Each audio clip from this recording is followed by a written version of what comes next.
আরজিকর কাণ্ডের প্রতিবাদে রাজপথে ছাত্র সমাজের ডাকা নবান্ন অভিযানে যাতে কোনো অপ্রীতিকর পরিস্থিতি না হয় শহরের গুরুত্বপূর্ণ রাস্তাগুলিতে সকাল থেকেই চলছে নজরদারি। কলেজ স্ট্রিটের ছবিটা এই মুহূর্তে আপনাদের সামনে তুলে ধরবো। কলেজ স্ট্রিটেও কিন্তু নজরদারি চলছে এবং সেখানে জমায়েত হওয়ার কথা রয়েছে, পুলিশ বাহিনী মোতায়েন রয়েছে। সত্যসুন্দর ভট্টাচার্য রয়েছেন আমাদের প্রতিনিধি। সত্যসুন্দর, বেশ কিছুক্ষণ আগে কলেজ স্ট্রিটে এসেছিলেন ডিসি সেন্ট্রাল এবং তিনি পর্যবেক্ষণ করলেন, পরিদর্শন করলেন যাতে কোনো রকম কোনো নিরাপত্তায় খামতি না থাকে। কি ছবি এই মুহূর্তে ধরা পড়ছে?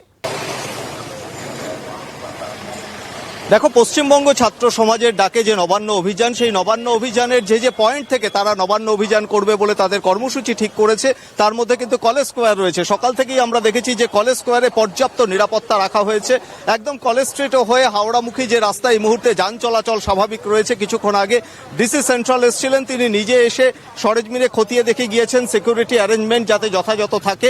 কেননা ইতিমধ্যেই পুলিশের তরফ থেকে কিন্তু মাইকিং করা হচ্ছে যাতে আইন নিজের হাতে তুলে নেবেন না, এবং অনুরোধ জানানো হচ্ছে যে কোথাও গিয়ে যাতে কোনো রকমভাবে অপ্রীতিকর পরিস্থিতি তৈরি না হয়, এবং শান্তিপূর্ণভাবে আন্দোলন করার আবেদন কিন্তু পুলিশের তরফ থেকে মাইকিং করা হচ্ছে। ফলে খুব স্বাভাবিকভাবেই যে নিরাপত্তা ব্যবস্থা রয়েছে, সেই নিরাপত্তায় পুলিশের ঊর্ধ্বতন শীর্ষ আধিকারিক যারা রয়েছেন, পুলিশ কর্মীরা ইতিমধ্যেই কিন্তু কলেজ স্ট্রিটে, কলেজ স্কোয়ারে তারা এসে তারা দাঁড়িয়েছেন, এবং আমি কলেজ স্ট্রিটের এই মুহূর্তে যান চলাচল কিন্তু স্বাভাবিক রয়েছে, যা একমুখী যান চলাচল যেটা স্বাভাবিকভাবে থাকে, এবং পর্যাপ্ত নিরাপত্তার পাশাপাশি গার্ড রেল নিয়ে আসা হয়েছে। সেই গার্ড রেল রাখা হয়েছে, অর্থাৎ যখন এখানে জমায়েতে শুরু হবে, বেলা 12টা থেকে এই জমায়েত হওয়ার কথা, সেই জমায়েতে শুরুর সময় থেকে কিন্তু এখানে যান চলাচলকে যাতে নিয়ন্ত্রণ করা যায় সেই লক্ষ্যেও কিন্তু ব্যবস্থা রাখা হয়েছে, গার্ড রেল রাখা হয়েছে, পুলিশি ব্যারিকেড যাতে তৈরি করা যায় অস্থায়ীভাবে সেই ব্যবস্থাও কিন্তু সব রকমভাবে রাখা হয়েছে। এবং নজরদারি ক্যামেরা, সেই নজরদারি ক্যামেরাও কিন্তু এখানে রয়েছে, সিসিটিভির ক্যামেরা, সিসি ক্যামেরা থেকেও কিন্তু গোটা পরিস্থিতির দিকে নজর রাখছে লালবাজার কন্ট্রোল রুমের তরফে, এবং যাতে কোথাও কোনো রকমভাবেই যাতে কোনো অশান্তির বাতাবরণ না হয় সেই লক্ষ্যে কিন্তু ইতিমধ্যেই মাইকিং করা হচ্ছে কলকাতা পুলিশের তরফ থেকে। এবং তুমি জানো যে গতকালও কলকাতা পুলিশের শীর্ষ আধিকারিক এডিজি আইন শৃঙ্খলা এবং এডিজি দক্ষিণবঙ্গ তারা জানিয়েছিলেন যে কোনোভাবেই যাতে এই অশান্তির বাতাবরণ তৈরি না হয় সেই লক্ষ্যে কিন্তু সাধারণ মানুষের কাছেও কিন্তু আবেদন জানানো হয়েছে। আমি আরো একবার কলেজ স্ট্রিটের ছবিটা দেখানোর চেষ্টা করব যে নবান্ন অভিযানকে ঘিরে কিন্তু সব রকম ভাবে যে প্রস্তুতি, সেই প্রস্তুতি কিন্তু নিচ্ছে পুলিশ, কিন্তু ভোগান্তির একটা আশঙ্কা থাকছে। দুপুর 12টায় জমায়েত হওয়ার যে নির্দেশ দেওয়া হয়েছে সেই লক্ষ্যেই কিন্তু সংগঠকরা তারা জমায়েত করবেন, এমনটা গতকাল তারা জানিয়েছিলেন।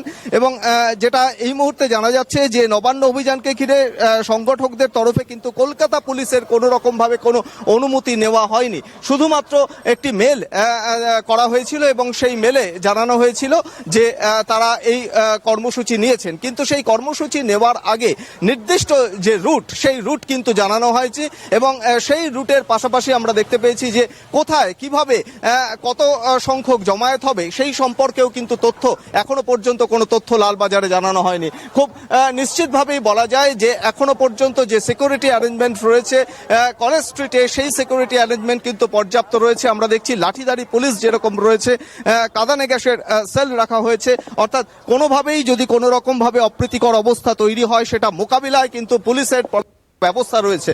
ফলে একদিকে শান্তিপূর্ণভাবে মিছিল, আইন মেনে মিছিল করার আবেদন থাকছে, তার পাশাপাশি কোথাও যাতে কোনো অপ্রীতিকর অবস্থা তৈরি না হয় সেই কারণে কিন্তু গতকাল যেরকম লালবাজারে এডিজি আইন শৃঙ্খলা সহ এবং সেখানে এডিজি দক্ষিণবঙ্গ তিনি নিজে অ্যাপিল করেছিলেন সাধারণ মানুষকে যাতে কোনোভাবেই এই বিশৃঙ্খলা বা কোনো রকম অশান্তির বাতাবরণে তারা না পড়েন। এবং তুমি জানো যে আজকে ইউজিসির নেট পরীক্ষা রয়েছে, ফলে পরীক্ষার্থীরাও যাতে কোনোভাবে কোনো দুর্ভোগে না পড়েন সেই বিষয়টিও কিন্তু পুলিশের তরফ থেকে নজর রাখা হয়েছে।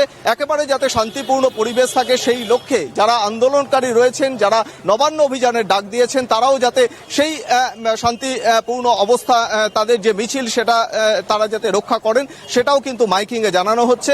বেলা 12টায় জমায়েত হওয়ার কথা, তার অনেক আগে থেকেই কিন্তু পর্যাপ্ত নিরাপত্তা রাখা হয়েছে। কলেজ স্ট্রিট থেকে হাওড়ামুখী যে রাস্তা রয়েছে সেই রাস্তার পাশেও কিন্তু পুলিশ রয়েছে, এবং হাওড়ার যে সমস্ত অ্যাপ্রোচ রোডগুলো রয়েছে সেই অ্যাপ্রোচ রোডও কিন্তু ব্যারিকেড দিয়ে বন্ধ রাখা হয়েছে। একদমই বোঝাই যাচ্ছে সত্য সুন্দর যে ছবি তুমি তুলে ধরলে পুলিশ কর্মীরা তারা যেরকম মোতায়েন রয়েছে সমস্ত রকম, কিন্তু যে রাস্তাগুলি নবান্নের সঙ্গে সংযুক্ত সেই সমস্ত রাস্তাগুলোতেও কড়া নিরাপত্তার ব্যবস্থা করা হয়েছে। একেবারে সেই ছবিটা যেমন তুমি তুলে ধরলে, ধন্যবাদ জানাবো তোমায়। সরাসরি ছিলেন কলেজ স্ট্রিট থেকে আমাদের প্রতিনিধি সত্য সুন্দর ভট্টাচার্য। নবান্ন অভিযানে কড়া নিরাপত্তা, শহরে ঢোকার সমস্ত রাস্তায় নজরদারি চলছে এবং বৃষ্টি মাথায় নিয়ে আমরা দেখছি শহরের বিভিন্ন জায়গায় যে ছবি সকাল থেকে একদিকে বিজেপি কর্মী সমর্থকরা যেরকম আসছেন ছাত্র সমাজের ডাকা এই নবান্ন অভিযানে, অন্যদিকে বিভিন্ন ছাত্র সমাজের যারা সংগঠনের যারা সদস্যরা রয়েছেন তারাও কিন্তু একে একে আসছেন মূলত কলেজ স্ট্রিটে যে জমায়েত হবে সেই জমায়েতে ঘিরে যাতে কোনো রকম কোনো বিশৃঙ্খল পরিস্থিতি তৈরি না হয় সকাল থেকেই সেখানে পুলিশ মোতায়েন রয়েছে।